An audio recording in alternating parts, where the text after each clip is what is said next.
Hello, everyone. We're back with another episode of the Creme Chase podcast. I'm Sanket. I'm here with Surbi, and today we're on a mission. Today we're on a mission to change your views on a certain genre, and that's vampire movies. You've seen them. You've seen them fall in love. You've seen them glow in the sun. You've seen the emo vampires as well. You've even seen the macho version in the Blade movies. But have you ever seen them be roommates and quabble about dishes that they haven't done for 25 years and like leaving the couch bloody after they kill their victims? No, I guess not. You know why? Because you haven't seen the masterpiece that is What We Do in the Shadows. Truly a masterpiece, genuinely a masterpiece that exists, but no one recognizes it for the great mockumentary that it is. It is a mockumentary, Yes, is it not? Mhm. yes. And think about this. So, this movie, the reason why you haven't heard of it is because it's not an American movie. It is a movie from New Zealand. It is an English language movie, but maybe it's the only reason why it's not that famous. This was co-directed by Taika Waititi. So yes, he did exist before Thor Ragnarok. And personally, it's my favorite Taika Waititi movie. Oh, Do you agree with me? mm, Okay, okay. uh, my favorite will Let's still be Jojo Rabbit. You know this. You know this. Come on, come on. It'll okay, still okay. be Jojo Rabbit. There has to be something very poignantly different from any of those movies. Like it was Ragnarok, then I saw Jojo Rabbit, and then it was Jojo Rabbit. I've seen What We Do in the Shadows somewhere between those two movies, and I love What We Do in the Shadows. There's a series as well, which is like Chef's Kiss. It's perfect, Oh but yeah. So right, it's like the series is obviously like if you love the movie, you'll definitely love the series. It's everything that the movie is. The whole theme is captured very well Mhm. in the series. But yeah, this movie, think about this. This movie came out in 2014. Okay. This was the time when Twilight had just ended. Okay. The biggest vampire franchise ever had just ended. Okay. So there was vampire movies. Nobody wanted any other vampire movie. Nobody even wanted a mockumentary. Or I think The Office had also ended back then, right? And Parks and Rec was almost ending. It's like they were done with the mockumentary format as well. But What We Do in the Shadows came in and like, I know you guys are doing vampire movies, you guys are doing mockumentaries, but you're not doing in the way we are showing you. And yeah, this movie is it's talking about a lot of things. Obviously, it's talking about immortality, it's talking about friendship in a great way, but above all, it's just hilarious as fuck. I think like we can just go through the whole whole of this episode just talking about one gag, one joke after another, and we'll be okay with it. yeah, yeah. I think the premise of What We Do in the Shadows is one. It is very poetic. The title. So there's a reason the title is poetic. Is because it's kind of playing on. There's a lot of anime as well, which kind of has these vampiric entities, and they're very dark poetry driven characters, and it's very pretty actually when you think about it, and any of the novels or fictional books that we have about vampires, there's something very like romanticized about them. So What We Do in the Shadows is a tip off to that, like we are not obviously forsaking like decades and decades of material which has romanticized vampires in any way whatsoever, but at the same time it is kind of directly explaining what they are. They exist in the dark. So they can't hang out in the light. And the opening scene starts with Taika Waititi kind of like peeking from the curtain to make sure that there's no light. And to see like Yeah. vampires reduced to that, right, is how the movie starts, which is hilarious. I just love that that's how they started it, to show, because vampires are shown like extremely like virile and sexy and strong, and then you see Tiger Waititi peeping like a like a coward. That's my favorite part of the movie. Anyway, sorry, you Oh, were saying. yeah. No, that's what I was saying. Like It's playing with every single vampire stereotype that you know. It's playing with obviously their fear for light, the fear for silver, wood, them having feuds with werewolves, every single thing, everything that you know about vampires, garlic, whatever. They've joked around, joked about every single one of those stereotypes, and I love that part. What's your favorite? What is your favorite stereotype that they captured? I think it's the getting up from the coffin, the way he gets up, like, and he's like looking at the camera, like look at what I can do. And he's like, he's slowly, like, diagonally, like, facing, and he's like getting up. And I really like that they immediately address like why the mockumentary is even possible. They're like, oh, we've given protection to the mockumentary team that Yeah, is they're wearing documenting. crosses. They're wearing crosses, so they're safe, and we promise them protection. So it's like they want to participate in this because this is something new for them. And I think it's like the movie addresses boredom, which makes you think, right? Because eternal life might be boring. It could Yeah, be boring, right? And I think that's what the movie addresses, pretty much boredom. truly. Like I said, like it's talking about immortality in a great way. So Taika Waititi, his character, he's also acted in the movie. His character is he has a type of OCD. Like obviously he's very picky about doing the dishes, and even when he kills his victims, he would actually lay some newspapers on the floor so that the blood doesn't get spilled on the carpet before killing them. Yes, that is there, but he's also very sensitive. There's an amazing scene where he tells us about the love of his life, and the fact that she's obviously gotten old and he can't, and he's been around for hundreds of years now, but she, being a human, has obviously grown old. uh, the way he introduces her is that, like, the story, his love story is that he shows the camera a locket that she gave him, and it's actually a silver locket. And as you guys know, silver lockets are actually very harmful for vampires. So he actually wears gloves before he shows it to the camera. Yes. But after that, he actually wears that locket just to show us that he wears it for some time, even though it hurts him. And that there's this look that he gives in the camera, like when it's burning, we see the hot air coming out, hot steam coming out because it's burning his skin. He gives that look in the camera saying that yes, it's hurting, but I'll keep it on till it's unbearable.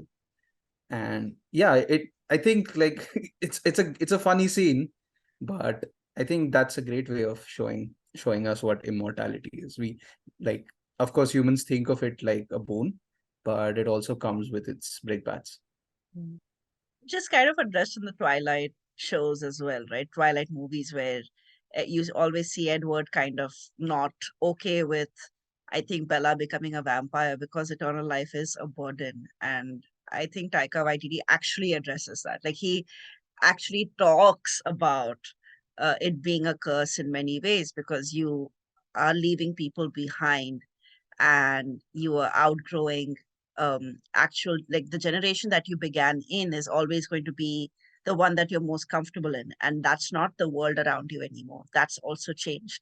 So which I don't think they adapt very well in vampire movies. Like, they kind of show them adapting very quickly, like they're changing the way they dress, the way they talk, everything, as the generations are going by. But here you see them still stuck in that time, their clothes, the way they talk to each other, the way they talk about their, their issues as vampires. Like, there's something very, like, they're still stuck in that time. They don't want to leave that time.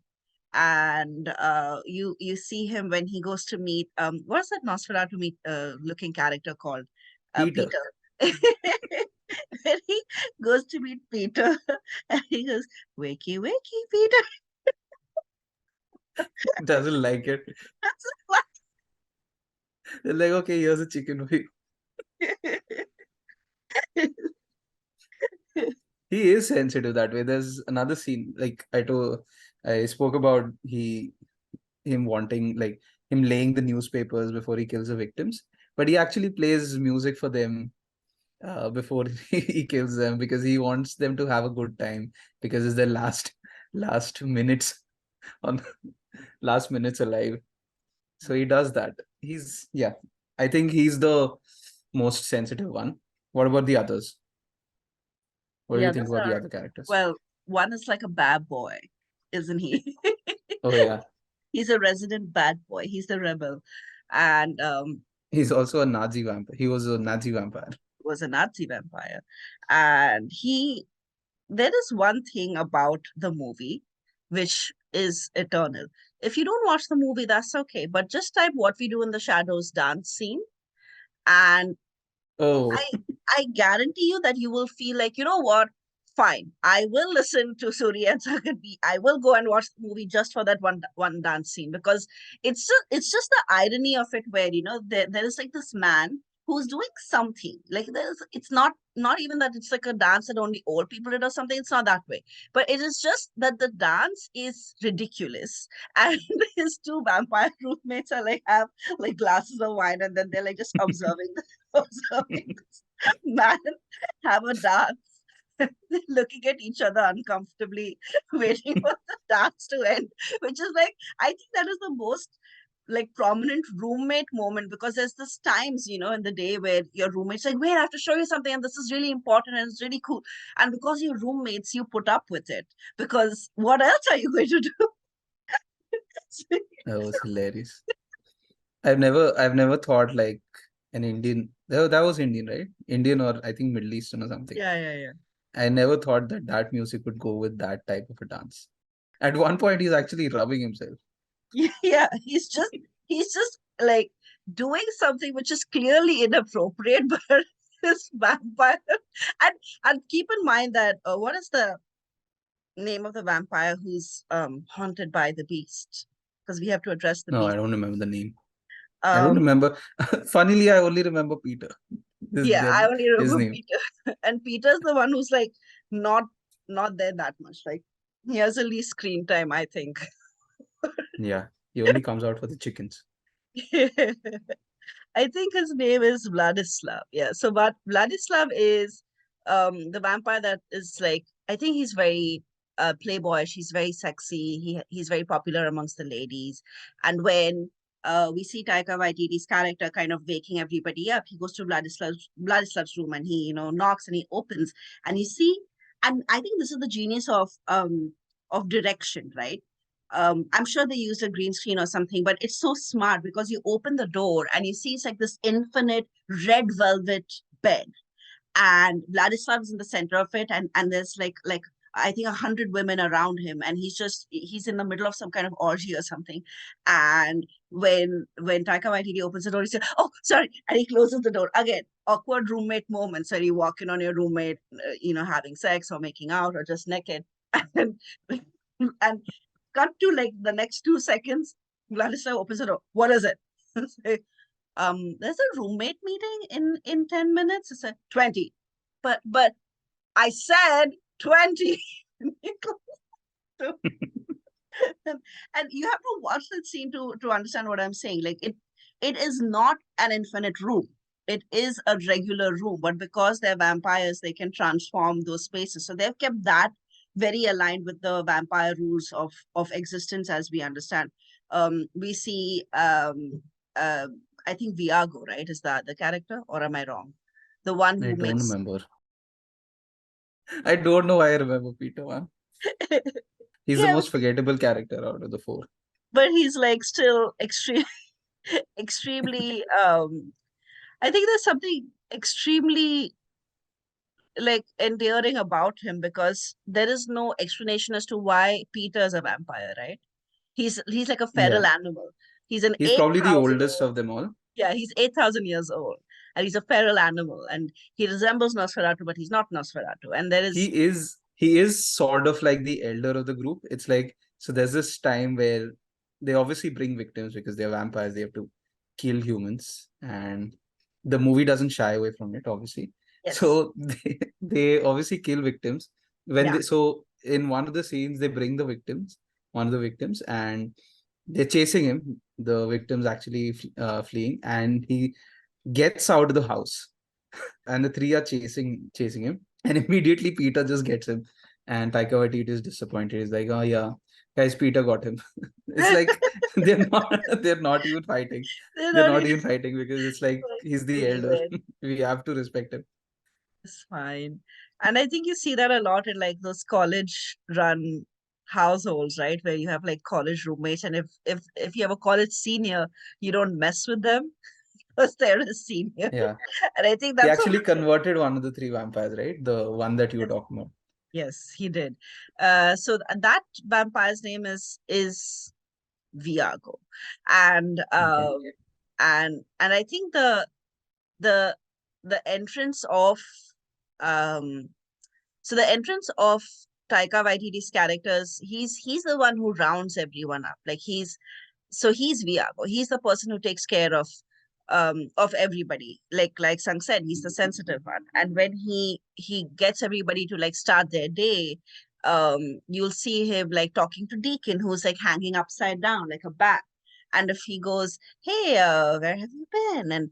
and Deacon's response is, "I transformed into a dog and I had sex last night." And you see that Viago's character doesn't want to know about that. So this movie kind of disbands a thing of like, oh, if he has a lot of sex, like we're all going to talk about it, and it's going to be sexy, and like no, like it's like typical roommates, they don't want to know if their roommates are having sex. And I love that because Vampire Diaries was like about sexy vampires, the show. And it was about, how everybody was in love with someone else. And this is not about that. Like a vampire story, which is about love, but not in a way which reminds you of a teen drama. Like genuinely what it is, like where he says, I'm looking for Catherine, or I have been in search for Catherine for these many years. That is not necessarily about yearning or longing, but it is more about his general existence, that he is separated from a lot of normalcy or from a lot of issues about life in general because he's a vampire. Like he cannot Mm. address them because he exists as a vampire, which they kind of I think they're very like smart with that in the other movies and the other franchises, where there's a lot of human problems that vampires have that they're addressing as humans, which doesn't make sense because it's not as simple as glowing in the sun or having like a special protection that saves you from like silver or something like that. They have stuck to the rules, and you'll not see a single loophole in the story. The story is actually loophole free. So if you're going to say that, yeah, but if he's a vampire, wouldn't he like? No, they have addressed all those loopholes and they're stuck to it. They have not even tried to, like use cinematic license to like make sense of it or justify it in any way, which is why I adore this movie. And that's a great thing, right? Like you're talking about so many things about vampire. Like every scene, they are like we are discovering more and more things about them, more and more things about vampires, and like still getting like the crux right, Yeah. even after like the whole movie. And the movie is like what, 85 minutes only. So what's your reason to not watch it? It's everything is hilarious. I was talking about werewolves, right? There's a scene. I can't do it with a straight face. There's a scene.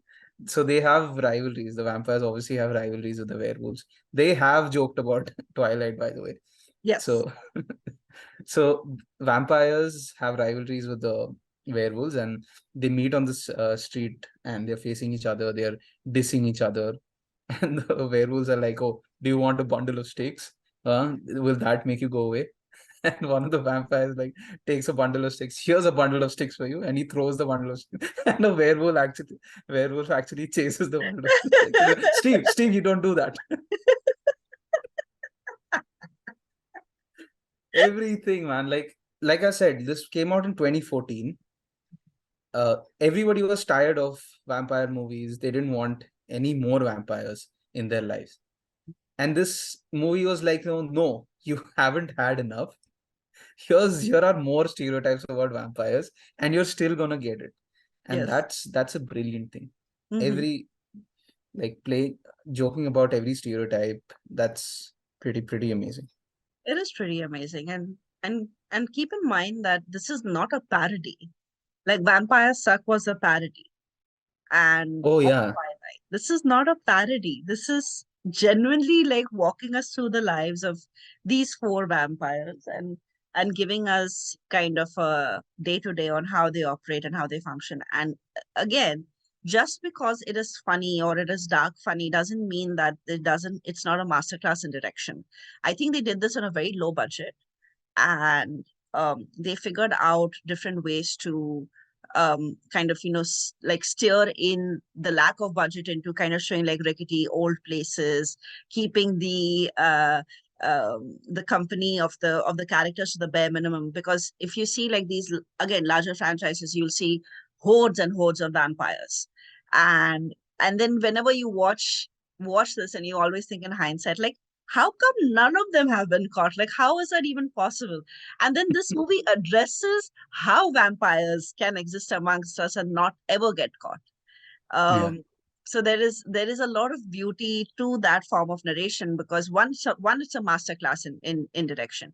Two, it shows any new like these newcomer directors, creators, what to do when there is a low budget, like how you can still adhere to your script, your concept, stay true to the story without really blowing your budget out of proportion. And this movie kind of shows us repeatedly in every scene that every character can have a story of their own. It doesn't have to like meet at a focal point for all four characters or all five. It doesn't have to. And it can continue to be a mockumentary in the best way, because there's a lot of tie-ups and tie-ins that happen for especially the protagonists in mockumentaries.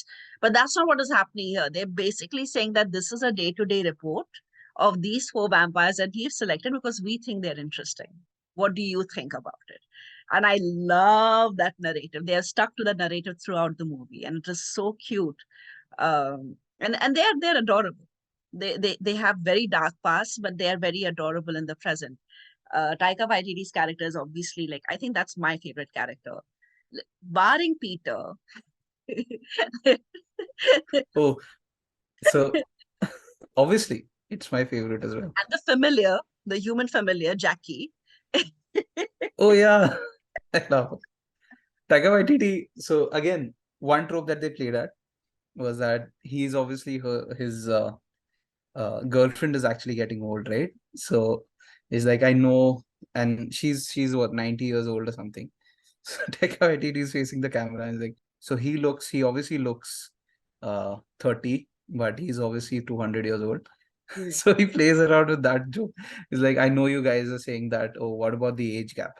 I know I'm 238, she's 90, but we love each other. And that's the only thing that should matter. He's adorable in the movie. This is what broke him into the scene. Yeah. This is like he has been making movies since what late 2009 2010 or something, but this is the one that actually broke out. He has made Boy. uh I don't remember the other movies, but yeah, this was the one that put him on the scene, Mhm. and this is what got him into the MCU. And when you see something like Thor Ragnarok, you get to know that even though it's an MCU movie and the producers might have given him notes about what all things he has to include in into the movie, but when you see Ragnarok, you know that he's made that story his own. It's not an MCU. It doesn't look like an MCU movie. No, it doesn't. And The same way, dialogues, the characters, they don't yeah, interact like MCU characters. yeah. It, In the same way, even in What We Do in the Shadows, it's not a vampire movie. It's talking about everything that vampires do in the shadows, but it's not a vampire movie. It's something that feels like a Taika Waititi movie to me. And yeah, I love dark comedies, and this is one of the best examples of it. yes. I think one other thing they have addressed really, really beautifully, and we're going to do this without spoiling it for you. There's this thematic creature that is spoken about throughout the movie called the Beast, and how one of the vampires is grappling with the memories of being defeated by the Beast, bested by the Beast, etc., etc. And when you find out what the Beast is, it is a true, I think, homage to friendship amongst roommates, where there is blind loyalty because you live with them, because you share your lives with them. And when you know what the beast is, you'll understand why I'm saying that there is blind loyalty amongst people that you live with, even if they're not your family, even if you're just stuck with them. So Jackie is their familiar, and she's like a very cute, adorable person. If you look her up, she's done a lot of similar genred stuff about like paranormal stuff. And she's a director, actress, everything. And she's very talented, very subtly she plays like a typical what a human familiar is, wants the eternal life. Hence she's serving these vampire overlords. And they're very protective of her and what she does and how she is. And I think there's a part in my brain that always switches the familiars. So there is a human familiar in the show who's also similar to Jackie, but they have actually rewritten the character to kind of show him as helpless, whereas Jackie has like a lot of say in the decision making and stuff like that. And I didn't realize that till I actually said it. Jackie is not just like a pet; she actually runs the household. So she's like a person who helps them live their lives better, like have better quality of life. And that is very sweet in that movie. That interaction between them is actually very cute. Yeah, she has two kids. She has a husband, and she hates the fact that he's not making her a vampire. Like familiars become familiars because they want to eventually become a vampire. And she hates the fact that every day she has to do her housework as well and also clean their bloody sheets. She has Yes. to take the bloody sheets to the laundry and give a new reason as to why the sheets are bloody. It's amazing. I mean, when you see the plight of the people who are cleaning anything, right? The sheets of the clothes, anything, like there's something very like like they know it's not what she's saying, but at the same time they don't want to know what it actually is. Yeah. This is a very sweet film. It's a bit offbeat even for us because we tend to watch something that when we watch something genre bending, which this is genre bending, it has like an element to it which serves like a greater story or a bigger twist or something of that nature. This is not that. This is about coexistence. This is about roommates, about friendship. It's a lot about love.